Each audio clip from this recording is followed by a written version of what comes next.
रुद्रयान episode 42। जब 42 खमोशी को समझ जाना। अब आगे सब लड़कियों ने अपने अपने लिए लहंगा चूसे कर लिया था और एक दूसरे को भी उनका लहंगा पसंद आ रहा था। तभी उन्हें स्टाफ गर्ल जाकर कहती है कि उन सबको ट्राई करने के लिए, जिससे वह उनके साइज से फिटिंग करवा सके। जिससे वह चारों लड़के ट्राई करने के लिए चली गई और जैसे ही वह ट्राई करने के लिए गई तभी यह सब लड़के जाकर वहीं पर पहुंच गया और चारों तरफ उन्हें ढूंढने लगे। निहाल ने पता करवा लिया था कि यह सब यहाँ पर है और इसी जगह पर आए हैं, जिस वजह से सब यहाँ पर आ गए थे। वहीं ऋषि चीरते हुए बोला, कहाँ ले आए हो तुम, मुझे तुम्हें लहंगा पहनना है। तो कृष उसे करते हुए बोला, हाँ तुम्हारे लिए मुझे एक लेना था, चलो ले लेते हैं। रोयेस उसके कंधे पर हाथ रखते हुए धीमे आवाज में बोला, अबे ये तेरा साला है, होने वाला है, थोड़े अच्छे से तो बात कर ले। तो कृष उसे घर के देखा है। तभी सब लड़कियां एक एक करके बाहर आती है। वह चारों तो उन चारों लड़कियों को देखकर ही जम गई थी। वह चारों के पलके ही नहीं झपका रहे थे। पहले सिया बाहर आई जो बिल्कुल एक गुड़िया लग रही थी, काफी प्यारी लग रही थी वह उससे लहंगे में। उसके बाद आयु आती है और उसका लहंगा बिल्कुल उसी के जैसा ही था, बिल्कुल उसे पर सूट कर रहा था। उसके आते ही ऋषि की नज़र उसे पर ही अटक गई। वही उसके बाद तारा बाहर आती है। उसने जो मीरा वर्क लहंगा पहना था जो उसे पर काफी ज्यादा जच रहा था, वह काफी ज्यादा खूबसूरत लग रही थी। सब लड़कों उन्हें देख रहे थे। तभी आखिर में निष्ठा बाहर आती है और उसे देख करता सब लड़कों की नज़र उसे पर ही थम जाती है। वह काफ़ी खूबसूरत लग रही थी। उसके चेहरे पर वह नूर जो हमेशा ही कायम था, उसके नाक पर जो नोज रिंग जो उस हद से ज़्यादा खूबसूरत बना रहे थे, उसके हल्के लाल गाल। वह चारों लड़कियां जब सामने देखती है तो उन लड़कों को देखने लगती है। वही तारा सिया आयु जाकर उन लड़कों के मुंह बंद करती है और वह भी निष्ठा को देखने लगती है तो उनकी भी हाल कुछ लोगों जैसी ही थी। निष्ठा सब लोगों के सामने आती है और उन्हें देखकर थोड़ी हैरान तो थी, लेकिन जब भी देखती है कि सब उसे देख रहे थे तो वह अपने आप को देखते हुए मासूमियत से अपना सर नीचे करते हुए, क्या ये लहंगा अच्छा नहीं है, आप सब मुझे ऐसे क्यों देख रहे हैं। तो यस उसे देखते हुए बोला, क्या बवाल लग रही हो तुम। तो कृष छत से उसके मुंह पर हाथ रखते हुए निष्ठा को देखते हुए बोला, वह तुम काफी प्यारी लग रही हो, कहकर मुस्कुरा देता है और फिर यश को घूरने लगता है। यश झपक जाता है। निहाल तो सबसे अलग हुए हुआ ही था, उसने पलके झपकना तो छोड़ो, सांस लेना ही भूल गया था। और उसकी नज़र जब निष्ठा की गोरी कमर पर पड़ी जो उसके नेक दुपट्टे से झांक रही थी, जिसे देखकर एक पल के लिए उसके सांसें ही थम गई। वो लड़खड़ा गया, लेकिन वह गिर पता कि उससे पहले उसके साइड में खड़ा हुआ कृष उसे संभाल लेता है और सबकी नज़र उसे पर चली जाती है। निहाल जल्दी से सही से खड़ा हो जाता है। कृष हंसते हुए उसके कान में धीमे मास में बोला, अपने आप को संभाल भाई, नहीं तो लोग क्या कहेंगे। जिसे देखकर लड़कियां बेहोश हो जाती हैं। आज वह किसी लड़की को देखकर बेहोश होने के कगार पर है। उसके बाद सुनकर निहाल उसे एक नज़र घूरता है, लेकिन सामने निष्ठा को देखकर फिर उसमें खोने लगता है और अपना सर झटका देता है। कृष आंखों से ही तारा की तारीफ कर रहा था। वही तारा अपने भाई को देखकर उसके पास आते हुए बोले, भाई आप कब वापस आए। तो ऋषि उसका सर से हिलाते हुए बोला, हाँ अभी अभी आया हूँ, ये तीनों मुझे खींचकर ये ले। तो आयु उन तीनों को घूरते हुए बोले, तुम तीनों को कैसे पता चला कि मैं कहाँ हूँ। तो सब निहाल को देखने लगते हैं। निहाल नज़र इधर उधर करते भी बोला, बस मुझे पता चल गया और हम भी आए हैं अपने लिए कुछ शॉपिंग करने, हम तुम्हारा पीछा करने नहीं आए हैं, बस आए हैं तो तुम्हें भी बता दे, हम किसी और के जैसे नहीं है कि ना बताए चुपचाप चले आए। का कर वह एक नज़र निष्ठा को देखा है। निष्ठा भी उसे देख रही थी और वह समझ रही थी कि निहाल उसे कह रहा था। तभी स्टाफ गर्ल आती है, सब उन लोगों की फिटिंग्स करती है और किसका क्या फिटिंग करना है वह सब करवाती है। लड़कियां जाकर वापस कपड़े चेंज कर लेती है। लड़के उनका वहीं पर इंतजार कर रहे हैं। जब बाहर आते हैं वह लड़कियां तो सब लड़के उनको देखते हुए बोले, चलो हमारी भी शॉपिंग होगी। तो सब लड़कियां अपना सर हमें हिला देती है और उनके पीछे पीछे चली जाती। सब लोग से मेन ट्रेडिशनल सेक्शन में जाते हैं और अपने लिए अच्छा अच्छा कुर्ता चूज करते हैं। जहां यह सिया को लेकर कुर्ता चूज करवाने में बिजी था, वही तारा को कृष अपने साथ एक साइड में लेकर उसे किस करवाने में बिजी था। वही आयु भी घूम रही थी और रिसही भी अपने लिए घूम कर देख रहा था। उन दोनों की नज़र आपस में मिल रही थी, लेकिन वह दोनों ही शांत थे। दिल में खामोशी, आंखों में हजारों सवाल और जवाब लिए वह दोनों बस खामोशी में चल रहे थे। वही निहाल निष्ठा है जो सबसे पीछे आ रहे थे। निहाल अपनी कदम धीमे करके निष्ठा के साथ चलते हुए उसके हाथ को पकड़ लेता है। जिस निष्ठा उसे एकदम से देखने लगती है, निहाल उसे देखते फिर बोला, तुमने मुझे बताया क्यों नहीं तुम यहाँ आ रही हो? तो निष्ठा अपने हाथ छुड़ाते हुए बोली, वह मुझे भी नहीं पता था। अयोधी में मुझ पे गुस्सा करके यहाँ पर ले आए, मैंने तो मना भी किया था। तो निहाल उसके हाथ पर अपने पकड़ मजबूत करते हुए बोला, ठीक किया उसने, और तुम हाथ छुड़ाना बंद करो, चलो मेरे साथ, कहकर उसे अपने साथ ले जाता है और बहुत सारे कपड़ों के सामने खड़ा करते हुए उसे देखते हुए बोला, तुम बताओ इनमें से कौन सा कुर्ता मैं पहनूंगा? तो निष्ठा उन सब ब्रांडेड कुर्ते को देखने लगती है और निहाल को देखते हुए बोली, मैं कैसे बताऊं? तो निष्ठा की बात सुनकर निहालो उसे घूरते हुए बोला, अपने आंखों से देखो और चूज करो और मुझे बताओ जल्दी, नहीं तो कहकर वह उसकी तरफ एक कदम बढ़ाता है कि निष्ठा झट से आगे जाते हुए बोली, ठीक है मैं देख रही हूँ।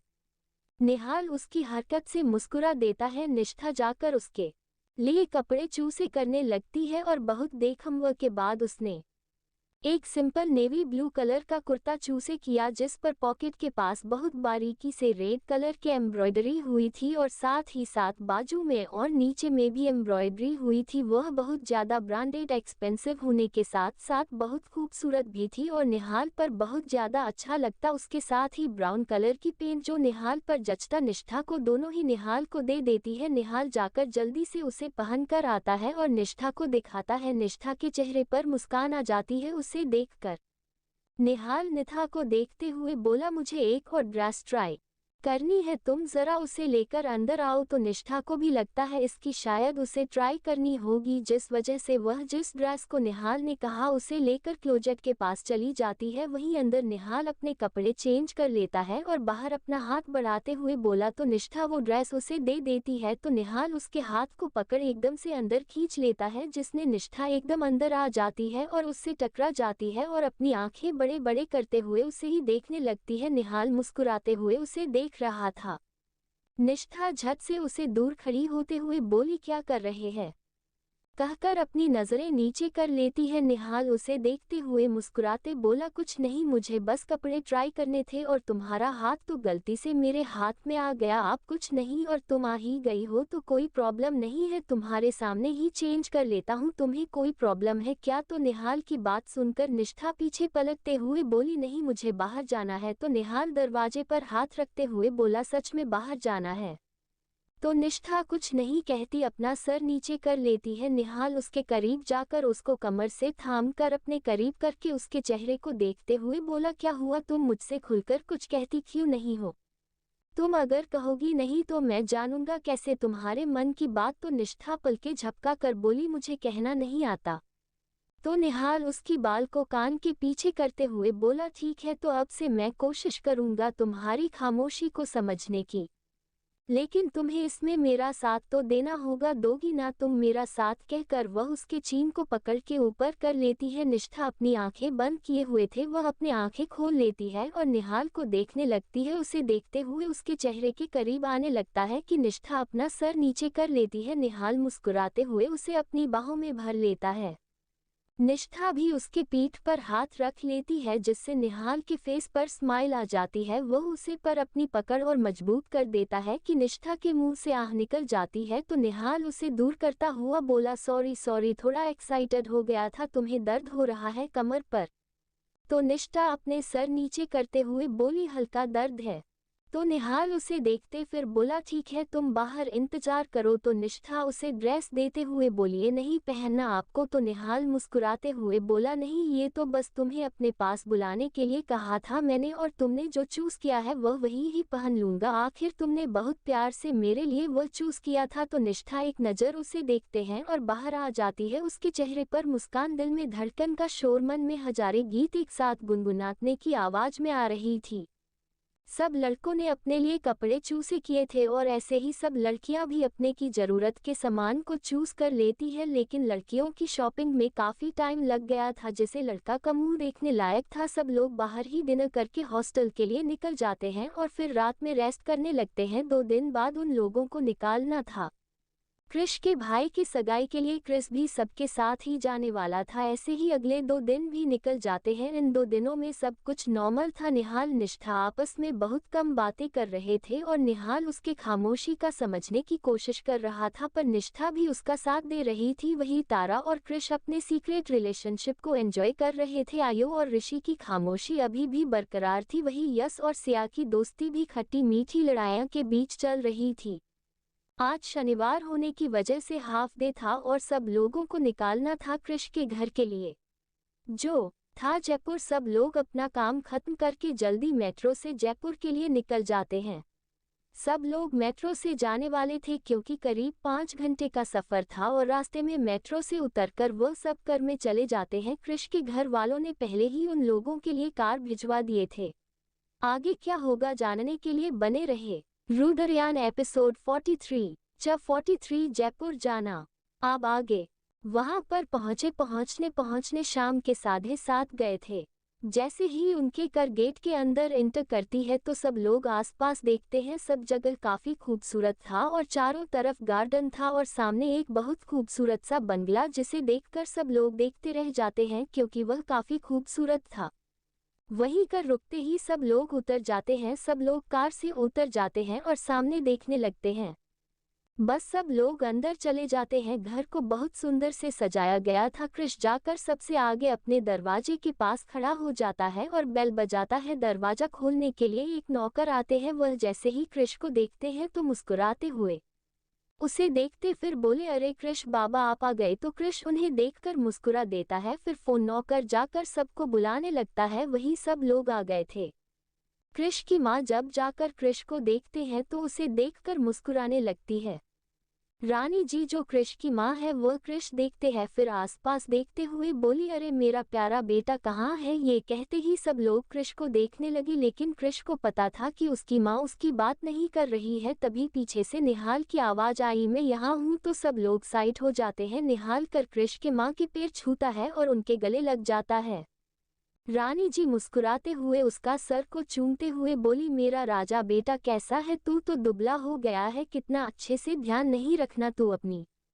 फिर क्रिश को एक नज़र घूरते हुए, ये क्या करता है, सिर्फ कॉलेज में मस्ती करने गया है क्या, पढ़ाई करता है या सिर्फ घूमता रहता है। तो क्रिश मुंह बनाते हुए अपने माँ के पास आकर उनके पर छूते हुए बोला, माँ आप सबसे ज़्यादा शायद इससे प्यार करती है, मुझे तो लगता है कि मैं आपका बेटा ही नहीं हूँ। कहकर मुंह बना लेता है तो क्रिश रानी दोनों ही मुस्कुरा देते हैं।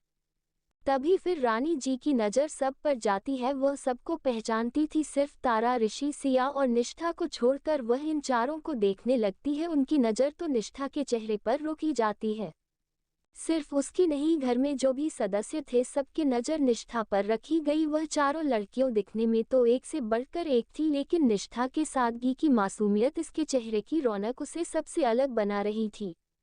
और सब लोगों को इसे देखने से निष्ठा को थोड़ा अजीब लग रहा था। वही सब लोग भी अंदर आ जाते हैं और रानी जी के एक एक करके पैर छूते हैं। रानी जी तारा को भी नोटिस करती है क्योंकि वह थोड़ी अलग बिहेव कर रही थी, बहुत डरी हुई लग रही।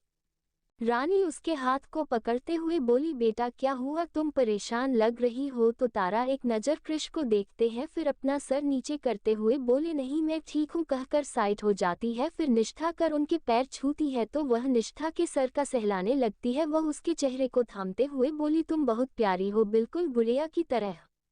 तो निष्ठा हल्की सी मुस्कुरा देती है और निहाल के चेहरे पर भी मुस्कान आ जाती है।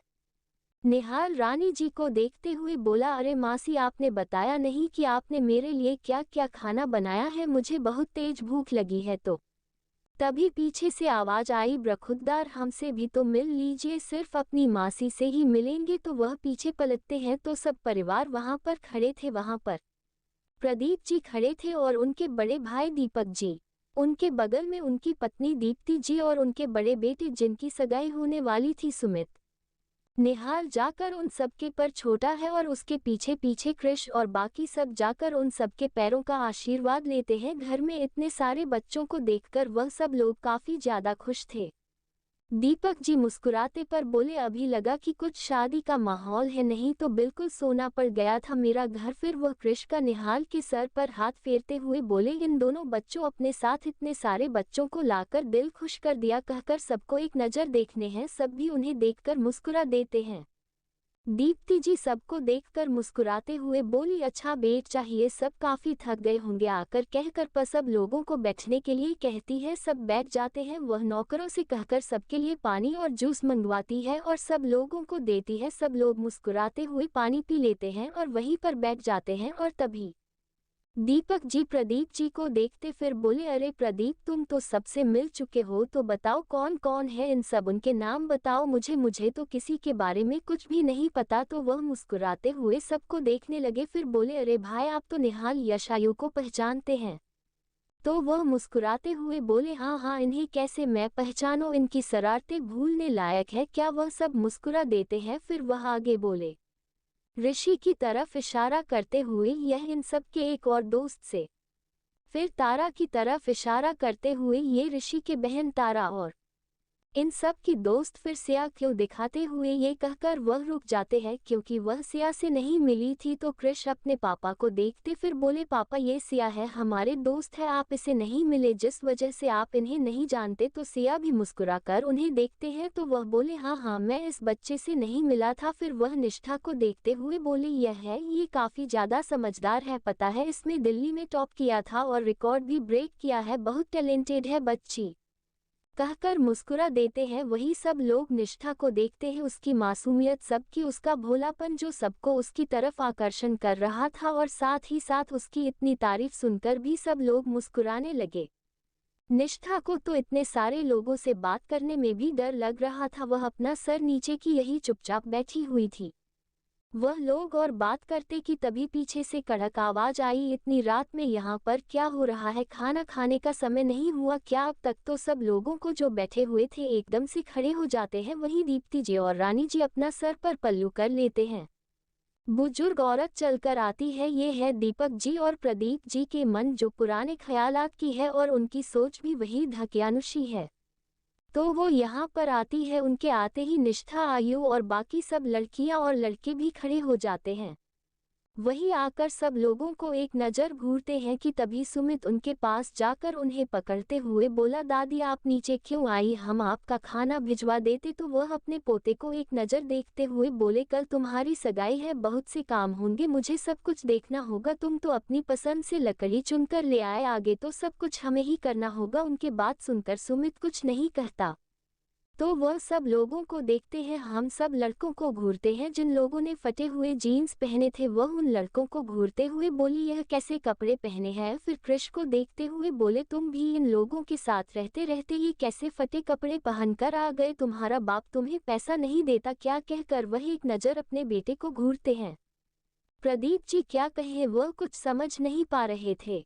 वहीं पर दादी जी सब लड़कियों को घूरते हैं और उनके कपड़ों को देखकर तो उनकी आंखें फटी के फटी रह जाती है। वह उन सब लड़कियों को घूरते हुए बोली, ऐसे कैसे कपड़े पहने हैं तुम लोगों ने, तुम्हारे घर में अगर कपड़े कम पड़ गए थे तो मुझे बोल दिया होता, मैं तुम्हें पर कपड़े भिजवा देता। उनकी बात सुनकर आयु उन्हें एक नज़र घूरती है, क्योंकि आयु को पता था कि वह कैसी है और आयु के मुंह पर जवाब देने से ही वह बहुत ज़्यादा चढ़ती थी, फिर भी कम नहीं थी। वह उन्हें देखते थे, बोली, दादी यह स्टाइल है, अगर आपको चाहिए मैं आपके लिए पूरा शोरूम बुक करवा सकती हूँ, मेरे मम्मा का बहुत सारा शोरूम है। तो दादी उसे घूरते हुए बोली, तुम तो अपना मुंह बंद ही करो, पता नहीं कौन तुमसे शादी करेगा, ऐसी लड़की जिसमें लड़कियों जैसे कोई भी गुण नहीं है, हर वक्त घायमती रहती है लड़कों के संग, और आज इतनी लड़कियों का साथ आई हो। तो कहकर वह सबको देखने लगी। उनकी नज़र तारा पर जाती है, सिया पर जाती है और उसके बाद निष्ठा पर भी जाती है। निष्ठा ने तो सिंपल ड्रेस पहनी थी, लेकिन फिर भी वह उन सब के साथ थी, जिस वजह से दादी को भी वह वैसे ही लगी। फिर वह उन्हें देखते फिर बोली, ये लोग कौन है। तो कृष अपनी दादी के पैर छूते हैं और सबको इंट्रोड्यूस करवाते हुए बोला, यह मेरी दोस्त, कहकर सबके नाम कहता है। तो दादी जी उसे देखते हुए बोली, हाँ, लेकिन इन लोगों का जात पात भी तुम्हें पता है, ऐसे ही किसी को घर में ले आते हो। उनकी यह बात सुनकर सब लोग एकदम से शांत हो जाते हैं। पर दादी जी अपने झाड़ी के साथ एक एक करके सबके पास जाती है और उनके जात के बारे में पूछते हैं। तारा और सिया दोनों ही डरी हुई थी, जिस वजह से वह चुपचाप बता देती है और उन्हें पता था कि ऋषि तारा का भाई है, जी वजह से वह उसे नहीं पूछती। वह आखिर में निष्ठा के पास जाती भी बोली, तुमने तो काफी ठीक ठाक कपड़े पहने हैं और दिखने में तो काफी सुंदर हो, बताओ तुम किस खानदान से आती हो। तो उनकी यह बात सुनकर निष्ठा क्या कहे, उसे तो कुछ समझ ही नहीं आ रहा था। उसे पता था कि कोई जवाब कभी नहीं दे पाएगी। वह अपना सर नीचे कर लेती है। कृष के परिवार में प्रदीप जी को छोड़कर किसी को भी नहीं पता था कि निष्ठा अनाथ है। प्रदीप जी अपनी मां को रोकते हुए बोले, मन आप बहुत क्वेश्चन कर ली, चलो आराम करो। तो वह अपने बेटे को घूरते हुए बोली, तुम अपना मुंह बंद रखो। कहकर वह फिर से निष्ठा को देखने लगती है तो निष्ठा अपना से नीचे किए हुए ही बोली, हम अनाथ है। तो दादी जी उनकी बात सुनकर 2 कदम पीछे हट जाती है और तेज आवाज में इसमें बोली, क्या तुम एक अनाथ लड़की हो। फिर वह अपने दोनों बेटे को घूरते हुए बोली, तुम लोगों ने कैसे एक अनाथ लड़की को घर के अंदर आने दिया, ना ही इसका जात का पता है, नहीं खानदान का, इसे कैसे। तो उनके बात को बीच में रुकती थी। कृष बोला, दादी ऐसी कोई भी बात नहीं है, तो मेरी बहन है और वह इस घर में आ सकती है। तो दादी जी एक नज़र उसे घूरते हुए बोली, किस दिन शहर में क्या रह लिए, गांव के तौर तरीके ही भूल गए। वही उनकी तेज आवाज से तो निष्ठा डर से कम रही थी, उसे बहुत डर लग रहा है। तो उनकी आवाज वहां से उनके बातें जो उसे काफी ज्यादा तकलीफ दे रही थी, उसकी आंखों में नमी उतर आई। वही आयु को बहुत ज्यादा गुस्सा आ रहा था, उसे बिल्कुल भी बर्दाश्त नहीं कि निष्ठा को कोई भी कुछ कहे। वही निहाल का हाल तो इन सबसे ज्यादा खराब था। वह दादी को घूरे ही जा रहा था कि जैसे ही अभी उनका सर फोड़ देगा। निहाल निष्ठा के चेहरे को देखे जा रहा था। आगे क्या होगा जानने के लिए बने रहे रुद्रयान एपिसोड 44। जब 44 दादी की बेटाइन और निष्ठा का दर्द। अब आगे वही दादी जी के गुस्से को देखकर प्रदीप जी, दीपक जी उन्हें समझते हैं। दादी जी उनके बात से और कृष के समझाने से शांत हो जाती है, लेकिन फिर भी वह निष्ठा को देखते हुए बोली, तुम यहाँ पर रह सकती हो जब तक सगाई नहीं हो जाती, लेकिन तुम किचन और मंदिर में नहीं जाओगी। हम ऐसी लड़की को इतने शुद्ध जगह पर नहीं जाने दे सकती जिनके खानदान का पता नहीं है। कहकर वह वहां से उठकर चली जाती हैं। वही दादी जी के जाने के बाद रानी जी, दीप्ति जी दोनों ही निष्ठा को समझती हैं, क्यों वह ऐसे ही है और वह सब लोगों से ऐसे ही बात करती है। उनकी बात का बुरा ना माने निष्ठा, बस उन्हें देखकर अपना सर हमें हिला देती है। उसने अपनी आंखों के नामी को छुपा लिया था, लेकिन उसकी तकलीफ सब जान पा रहे थे। वही तभी दीप्ति जी के कहने पर नौकर सब उन लोगों को सामान को भी गाड़ी से ले आए थे और उनके लिए कमरा भी साफ करवा दिए गए थे। ऊपर के सेकंड फ्लोर पर जहां कृष का कमरा था, उसमें कृष और निहाल रहने वाले थे। दूसरे कमरे में यश और ऋषि, और वहां पर और 2 कमरे थे जहां पर निष्ठा और तारा रखने वाले थे, और दूसरे कमरे पर आयु और सिया रोकने वाली थे। उन लोगों के सामान पहले ही वहां पर पहुंच गए थे, जिस वजह से वह सभी वही रूम में रुक जाते हैं।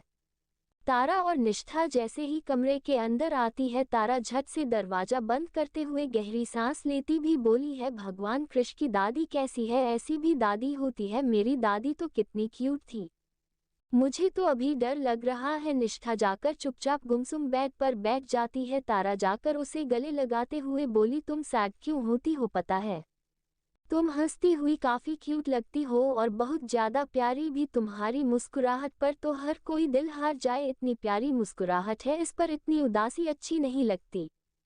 फिर वो धीरे से उसके कान में मुस्कुराते हुए बोला, और निहाल को बिल्कुल भी अच्छा नहीं लगेगा अगर तुम सैड हो गई। तो निष्ठा उसके बात सुनकर उसे एक नज़र देखी तो तारा मुस्कुराते हुए बोली, हाँ हाँ, तुम्हें क्या लगता है मुझे कुछ पता नहीं है, मैंने तो पहले दिन ही देख लिया था फ्रेशर्स पार्टी में जैसे वह तुम्हारे केयर करता था, और अब तक देख ही रही हूँ, तुम तो स्लो स्लो चल रहे हो लेकिन काफी अच्छी तुम्हारी जोड़ी।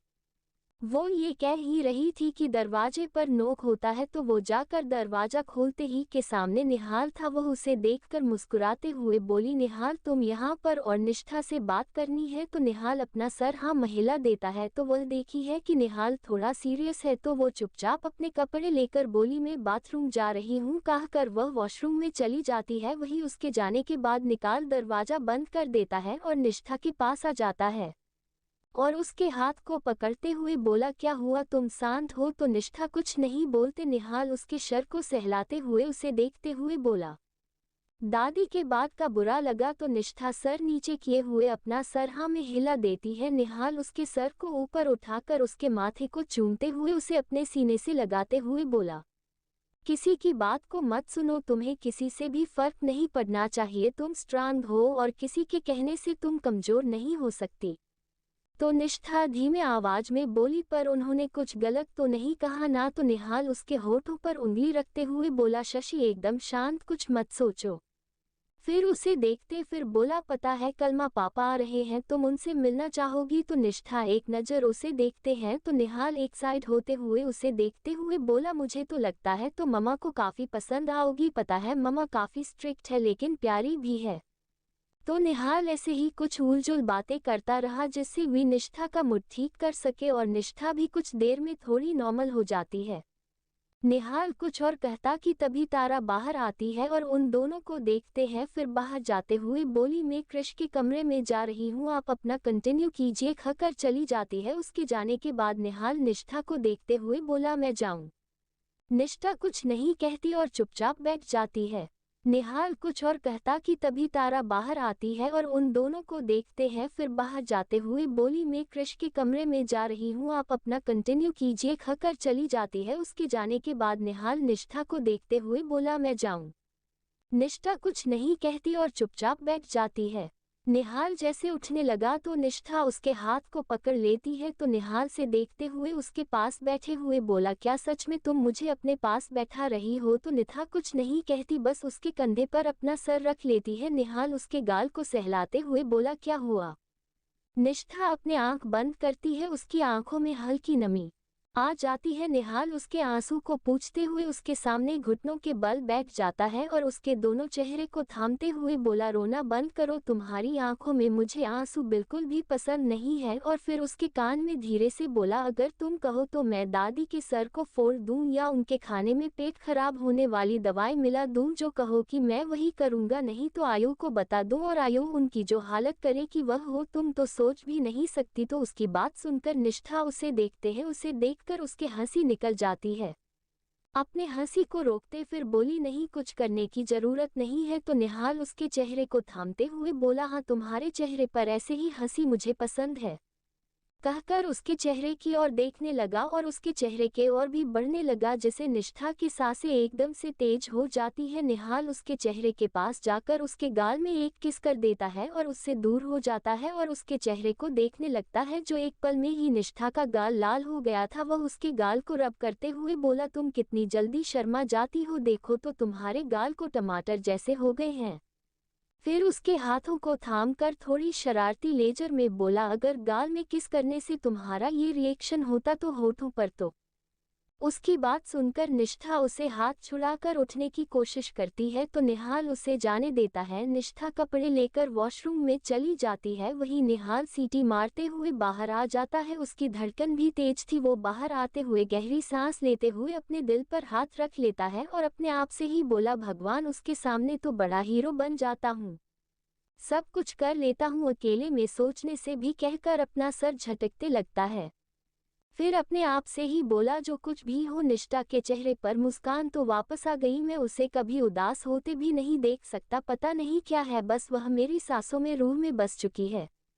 कहकर मुस्कुराते हुए वह जाकर कृष के दरवाजे को एकदम से खोल देता है और सामने का सीन देखकर सीटी मरने लगता है। सामने कृष और तारा एक दूसरे को चुम्मे जा रहा है, जिसे देखकर निहाल दरवाजे से टिकर खड़े होते पर बोला, वह क्या इंटरेस्टिंग सीन है। निहाल की आवाज से वह दोनों एक दूसरे से अलग हो जाते हैं और तारा तो शर्म से पीछे पलट जाती। कृष निहाल को घूरते हुए बोला, तेरी टाइमिंग इतनी खराब कब से हो गई? तो निहाल मुस्कुराते हुए बोला, वह तुझ में तो बहुत ज्यादा गट्स है, अपने घर में दरवाजे को बिना लॉक लगाए तू किस किए जा रहा है? अगर मेरी जगह कोई और आ जाता तो क्या होता? अगर दादी आ जाती? तो उसकी बात सुनकर तारा पीछे पलटते हुए बोली, क्या दादी कहाँ है? दादी तो कृष और निहाल उसका रिएक्शन को देखकर एकदम से हंस पड़ते हैं। तो निहाल अंदर जाते हुए बोला, नहीं है, लेकिन अगर आ जाती और तुम दोनों की रासलीला देख लेती तो क्या होता? तो तारा अपने दिल पर हाथ रखते बोली, मत डराओ भाई, मैं तो मर जाऊंगी अगर दादी यहाँ आ गई। कितनी रूड है, उन्होंने कितने बुरी तरीके से निष्ठा से बात की।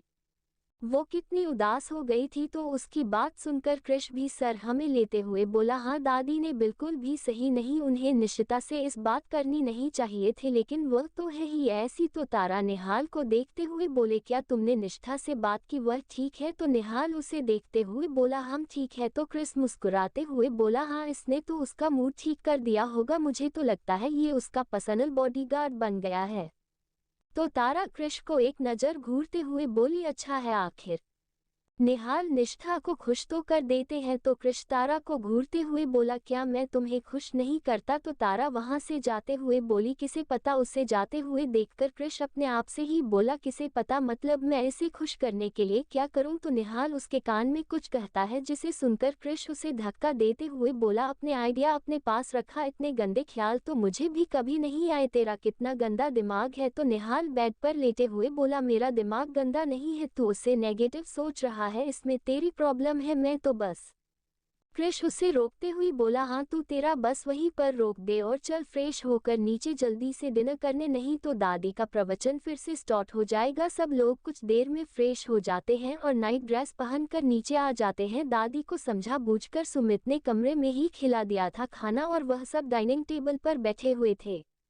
सुमित सबको देखते हुए बोला, दादी ने सब चीजों में प्रॉब्लम कर दी है, अगर कल प्रीति के घर वालों के सामने उन्होंने फिर कुछ प्रॉब्लम कर दिया तो मेरी तो शादी ही टूट जाएगी। कहकर वह अपने गाल पर हाथ रख देता है। निहाल उसे गुलाब जामुन खिलाते हुए बोला, भाई शादी का लड्डू है, खा लीजिए, दादी को हम सब संभाल लेंगे। दीपक जी अपने बेटे को देखते हुए बोले, तुम फिक्र मत करो, हम दादी को कुछ समय के लिए ही सगाई के वक्त लेंगे, नहीं तो उनकी तबीयत की वजह से उन्हें भी ज्यादा चलना फिरने के लिए मना किया है डॉक्टर ने। तो वह भी अपना सर हाँ में हिला देता है। दीप्ति और रानी जी एक दूसरे को देखते हैं और फिर सब बच्चों को देखते हुए बोली, सब लोग बैठकर चुपचाप नाश्ता करो और पेट भरकर खाना। हॉस्टल में क्या खाते हो तुम लोग? देखो कितने दुबले हो, तुम में से कोई एक भी ध्यान का मोटा नहीं है। यस अपने आप को दिखाते हुए बोल, आंटी मैं तो सबसे दुबला हूँ, मुझे तो ये लोग खाना ही नहीं देते। तो सब लोग यश को ऐसे दिखते हैं कि मार कर उसे मुर्गा ही बना दे, क्योंकि सबसे ज्यादा खाना वही खाता है। तो सिया उसके पेट को इशारा करते हुए रानी जी को देखते हुए बोली, हाँ आंटी देखिए ना, इसके पेट को जैसे है ही नहीं। एक नज़र उसके पेट को देखते हैं जो फूल गया है। सब लोग इसे देखकर हंसने लगते हैं। सब लोग खाकर फ्रेश हो जाते हैं। निष्ठा के मूड भी काफ़ी ठीक हो गया था सबके साथ रहने से, और घर का माहौल जो उसे काफ़ी ज़्यादा पसंद आ रहा था। वह हमेशा ही अकेली थी और इतना भरा पुरखुशी परिवार और अपने साथ इतने अच्छे दोस्त सब पाकर वह काफ़ी ज़्यादा खुश थी। आज आगे क्या होगा जानने के लिए बने रहे हमारे साथ।